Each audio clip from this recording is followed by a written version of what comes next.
age where books are being banned and there being a rise of misinformation and disinformation, it is becoming more and more apparent just how valuable books and knowledge actually is in this world. And as someone who has navigated leaving a high control religion, books, videos, and other resources have been such a great tool for me to help me get a better understanding of how cults or high control religions work, to find validation, and just to hear other stories of other individuals who've been through the same thing that I have gone through. Hello, beautiful people, and welcome to my channel. My name is Monica for those who are new, and thank you so much for stopping by. Welcome to the other side, where we have created a safe space here for people who are navigating life after religious trauma or a high control religious experience or even a cult.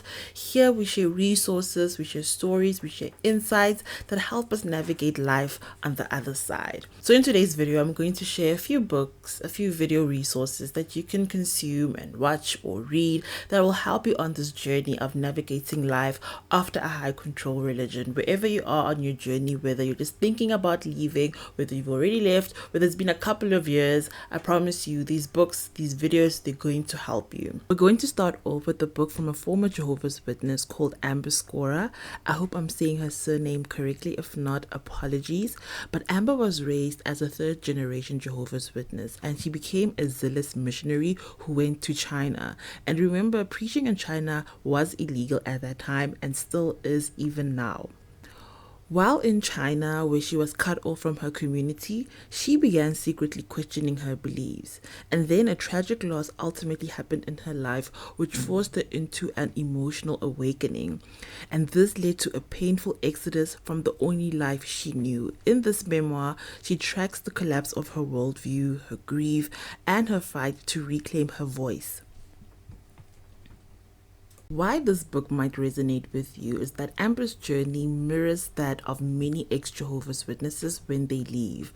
The disorientation of losing their faith, losing community, and even losing certainty in your life all at once can be very traumatic. So her story is very powerful, especially for women who have been silenced, shamed, or denied autonomy within the religion. So this book is perfect for anyone who's mourning the loss of their faith, dealing with grief, or navigating post-JW identity, or struggling with being shunned. My next recommendation is this masterpiece, Crisis of Conscience by Raymond France, a real insider expose. He was a former governing body member of the Jehovah's Witnesses, and in this book he gives a chilling insider account of life at the top of the Watchtower organization. He reveals the human flaws, political infighting, and dogmatic inconsistencies that shape doctrines that affect millions of people. The book methodically documents the crisis of conscience he faced and the eventual fallout from questioning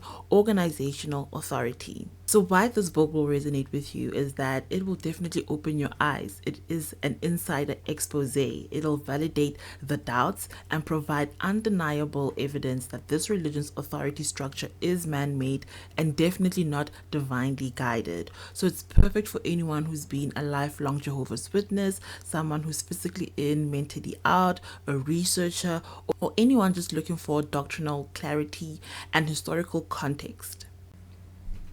My next recommendation is Combating Cult Mind Control by Stephen Hassan. Stephen was a former member of the Moonies and outlines in his book the psychological techniques that cults use to manipulate members. He introduces the BITE model. Now, this model is a groundbreaking tool for identifying coercive control in religious and non-religious settings. It looks into behavior, information, thought, and emotional control. So though this book is not JW specific, I promise you readers will see themselves in every page. Now, why this book will resonate with many is that it's going to help you give language to your trauma. It's going to help you name the coercion, name the fear, and name the guilt that many ex-JWs feel but simply can't explain. It's also going to provide you with tools to break free mentally and emotionally from Watchtower's grip. So this book is perfect for anyone feeling mentally trapped, ex-JWs still dealing with guilt or fear, and those also helping loved ones exit with a high control group or religion. Now, depending on how you get your books, you might have to go to a bookstore to get a book, or you might have to order it online, which takes a bit of time, takes a bit of money. So here are a few video recommendations that you can watch right now, free of charge on YouTube. These videos have been amazing for me on my deconstructing journey. They have helped me to understand cults, how they work, and how they prey on vulnerable people, how anyone can actually get roped into a cult. Yeah, you want to watch these videos. Firstly, we have a Netflix documentary episode from Cults Explained from the Explained series. You can watch this on Netflix and for free on YouTube. This episode delves into the mechanisms by which cults attract, control, and retain members. It examines the psychological tactics employed by such groups, which include isolation, indoctrination, and the exploitation of members' vulnerabilities. The episode also highlights how modern technology and online platforms have actually facilitated the spread and influence of cult-like organizations. And what I love about this episode as well is that it's going to give you an understanding as to why the Jehovah's Witnesses and other cults or high-control religious groups are so popular in America, where they were birthed, and how they were able to grow. And with the new season of The Handmaid's Tale coming out, I think this video is very timely. If you're looking for a more fun video concept, if you want to call it that, you can check out Vanity Fair's video titled Cult Deprogrammer Breaks Down Cults in Movies and TV. They had Rick Allen Ross, a cult specialist, analyze portrayals of cults in various films and television series. Drawing from his extensive experience since 1982, Ross provides insights into the psychological tactics and control mechanisms employed by cults, as depicted in these media representations. He also highlights the common themes such as isolation, indoctrination, and the exploitation of members' vulnerabilities. He emphasizes how these elements contribute to the control and manipulation within cults, providing viewers with a deeper understanding of the real-life implications behind these dramatized scenarios. Now, I really enjoy this man's videos. Like, Rick Allen Ross really explains cults so well, and the languaging is very easy to understand. So yes, I really recommend his videos. He has another one on Wired. They have a series called Tech Support on YouTube where people get to put in questions from X or Twitter, and Rick Allen Ross answers them. Again, he draws from his experience from helping people deprogram from groups like Branch Davidians, Nexium, and other high control groups. He also mentions the Jehovah's Witnesses, so do check out this video. Now, to close it off, I'm going to share just a few books that you can read right now that have nothing to do with being part of a high control religion or a Jehovah's Witness, none of that. The thing is, when you leave a religion or a high control religion more specifically, you're going to have a new perspective when it comes to life. You're going to have a paradigm shift. And these books can help you navigate that. They don't have anything to do, once again, with religion, but they can help you adopt a new perspective when it comes to life and how to navigate a paradigm shift. Let's get into it. Now, firstly, this is for my African brothers and sisters. If you are going to leave any religion, any high control religion, you are going to need to decolonize your mind.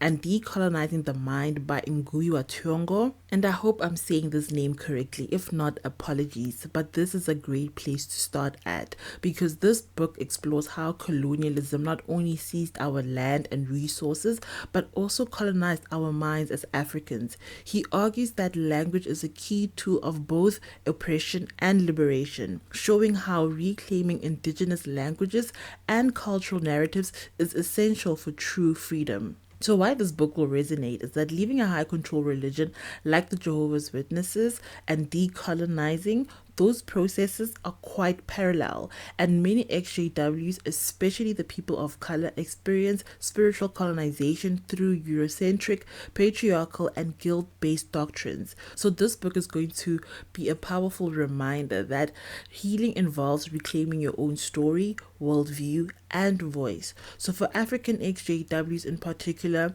this book is going to validate the importance of returning to ancestral wisdom and shedding imposed belief systems. Then we have one of my favorite books, The Alchemist. The Alchemist tells a story of Santiago, a young shepherd from Spain who dreams of finding treasure near the Egyptian pyramids. As he embarks on a journey far from everything he knows, he meets spiritual guides, faces trials, and learns that the treasure he seeks was never material. It was about fulfilling his personal legend, his life's purpose, and listening to his heart. Through signs from the universe, omens, and moments of doubt and faith, San Diego gradually awakens to his own power, realizing that true wisdom lies within. Why this book will resonate with ex-JWs and survivors of high control religions is that leaving a high control religious group can feel like you're losing your entire world, your purpose, your identity, and this book mirrors exactly that. The emotional and spiritual transition from unquestioned obedience to deep inner knowing. San Diego's journey validates the ex-believer's path, the confusion, loneliness, setbacks, and ultimately the rediscovery of purpose and meaning outside of dogma. And then my last recommendation is Women Who Run with the Wolves by Clarissa Pencola Estes.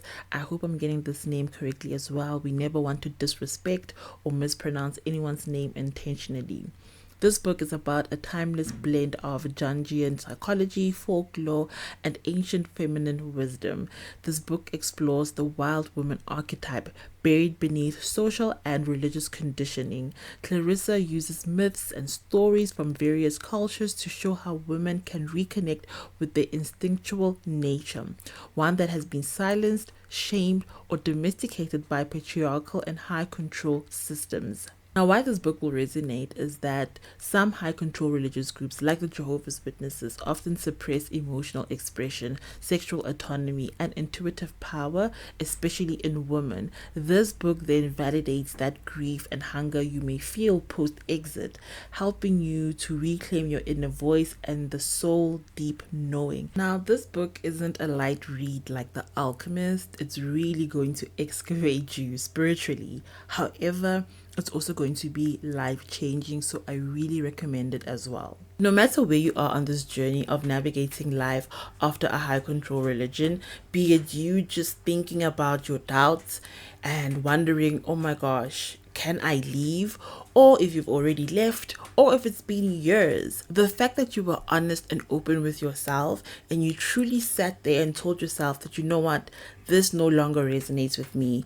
I don't understand this, or I don't get this, or it is time for me to leave. The fact that you got to that point, I am so proud of you. And welcome to the other side.